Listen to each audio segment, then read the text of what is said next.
Hola, muy buenos días queridos espectadores. El día de hoy hablaremos sobre las disoluciones.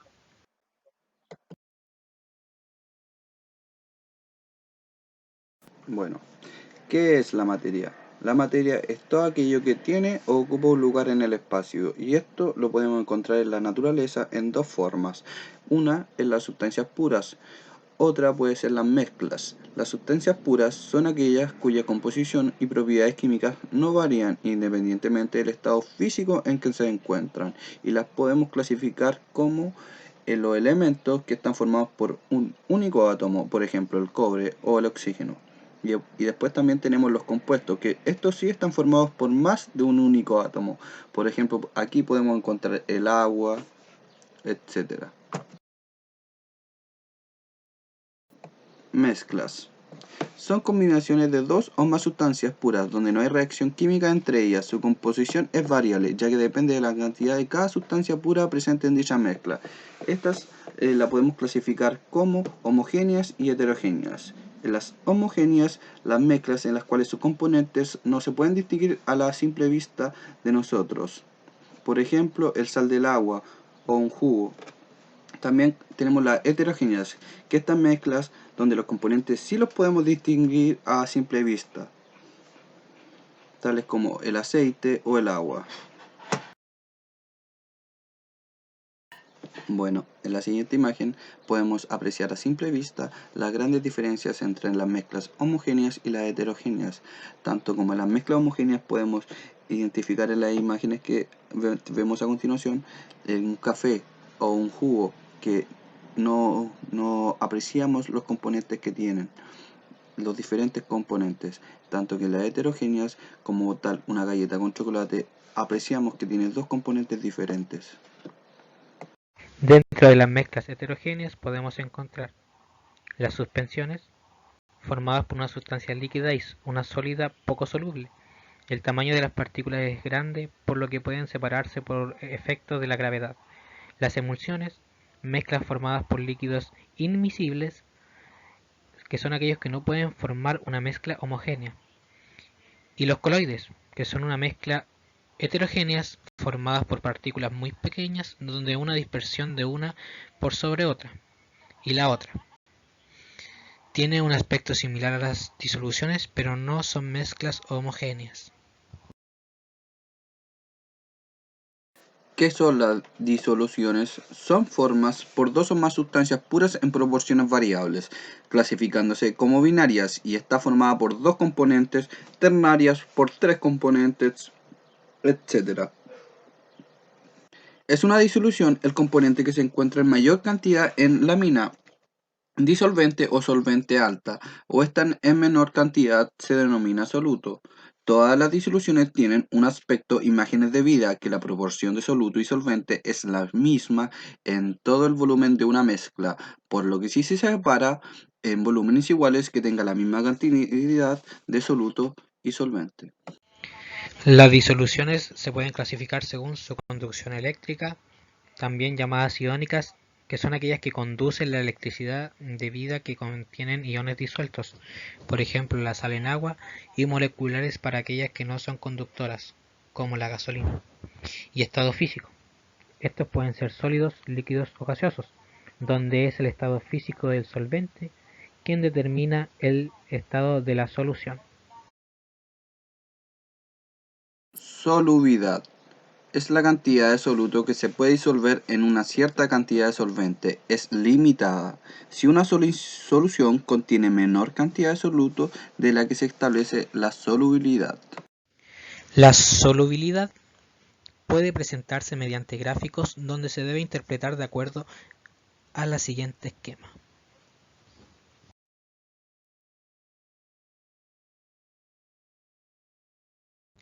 La concentración de disoluciones. Esta se entiende por la cantidad del soluto disuelto en una cantidad determinada de solvente o disolución. Dicha propiedad puede expresarse matemáticamente, permitiendo poder clasificar las disoluciones como diluidas y concentradas al compararlas entre sí mediante alguna de las unidades de concentración. Una de las unidades de concentración podemos encontrar las unidades porcentuales.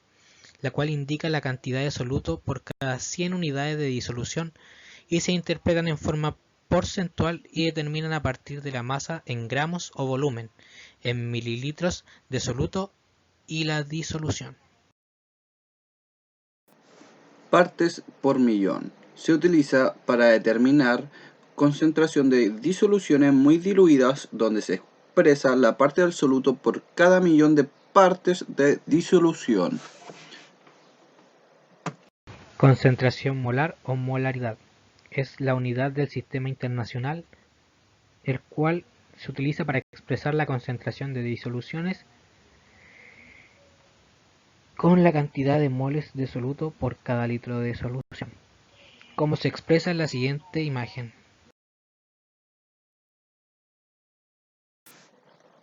La fracción molar se expresa como la relación que tiene entre la cantidad de moles de sustancia, ya sea soluto o solvente, y los moles totales de la disolución. Técnica de separación de mezclas. Destilación. Es el procedimiento más utilizado para la separación y purificación de líquidos, y es el que se utiliza siempre que se pretende separar un líquido de sus impurezas no volátiles. Este consta de dos fases.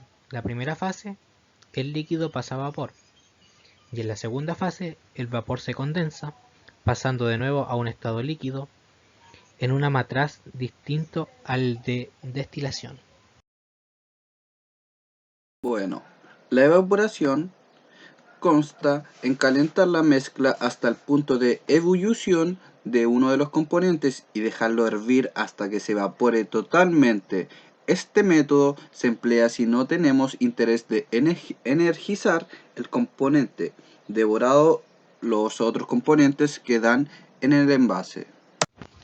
Centrifugación es un procedimiento que se utiliza cuando se quiere acelerar la sedimentación solo con la mezcla de una centrífuga, pues tiene un movimiento de rotación constante y rápido, el cual la partida de mayor densidad se vaya al fondo y la más liviana quedan en la parte superior.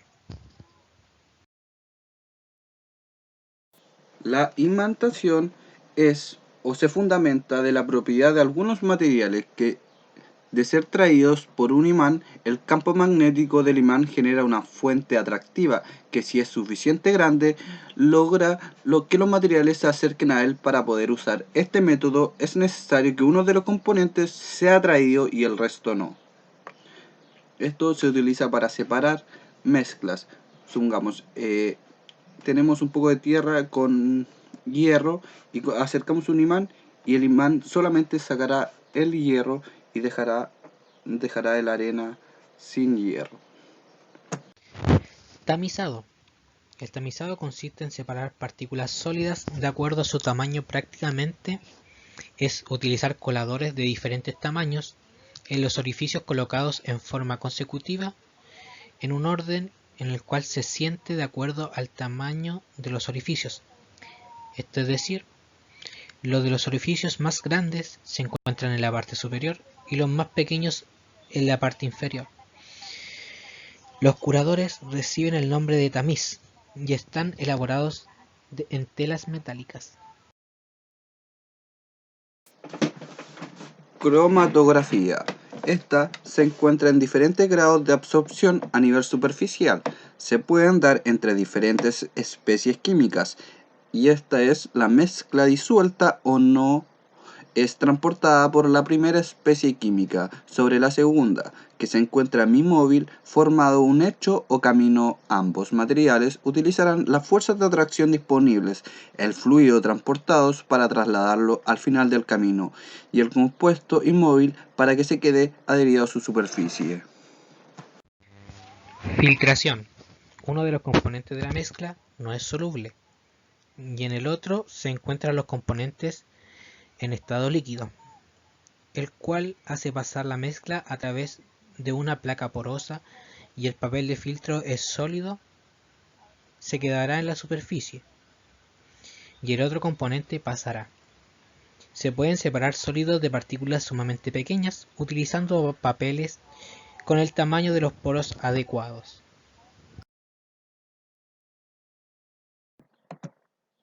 Este es un proceso físico de separación de la mezcla, especial para separar mezclas heterogéneas. Estas pueden ser exclusivamente de líquido a líquido o de sólido a líquido. La decantación se basa en la diferencia de densidades entre los dos componentes, que hace que dejemos en reposo ambos y se separen hasta situarse más densa la parte inferior del envase que los contiene. De esa forma podemos hacer el contenido por arriba, si queremos tomar el componente menos denso, o por abajo, si queremos tomar el más denso. Propiedades coligativas. Cuando se adiciona un soluto y un solvente puro, se modifican algunas de sus propiedades. Estas se denominan propiedades coligativas de las disoluciones y dependen de la concentración del soluto y no de su naturaleza. Así, las disoluciones de igual concentración con solutos muy diferentes se componen de la misma forma. También tenemos la presión de vapor, que esta se define como la presión que ejerce el número de moléculas que salen de la superficie del líquido por unidad del área de presión de vapor. Varía según sea el líquido utilizado, ya que la fuerza de atracción entre sus moléculas tendrán su presión de vapor, sus características. El punto de ebullición de un líquido es la temperatura a la cual la presión de vapor se iguala a la presión aplicada en su superficie. Por ejemplo, la temperatura de ebullición del agua sobre el nivel del mar es de 100 grados. La elevación del punto de ebullición depende de la concentración del soluto, siendo en este caso una relación directa proporcional. ¿Qué es el punto de congelación? Bueno, como lo dice su nombre, es una disolución, la solidificación de disolvente que se producirá cuando éste da un paso a interacciones con el soluto disuelto. Se hace nuevamente como si estuviera puro. La temperatura debe bajar más que el punto en el que el disolvente se congelaría. Por lo tanto, el punto de congelación de una disolución es siempre más bajo que el disolvente puro, directamente proporcional a la concentración de soluto. La presión osmótica. La osmosis es un fenómeno que se basa en el paso selectivo de moléculas de un disolvente desde una zona de menor concentración a otra zona de mayor concentración de soluto a través de una membrana porosa y semipermeable. Debido al flujo de disolvente de la disolución menos concentrada, entre una diferencia de niveles en los compartimientos separados por la membrana semipermeable. Las disoluciones pueden presentar diferentes concentraciones y se clasifican como las isotónicas, que estas se presentan en disoluciones de igual concentración e igual presión osmótica. También tenemos las hipertónicas, que estas se presentan en disoluciones de diferente presión osmótica y diferente concentración. Al de mayor concentración de soluto se encuentra en el medio externo.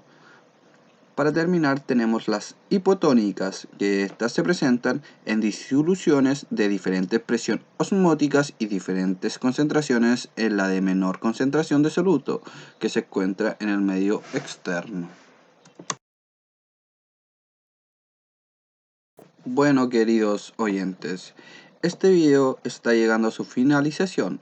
Muchas gracias por su tiempo y atención y no olviden suscribirse y activar la campanita para poder estar pendiente a los próximos videos. Nos vemos. Adiós.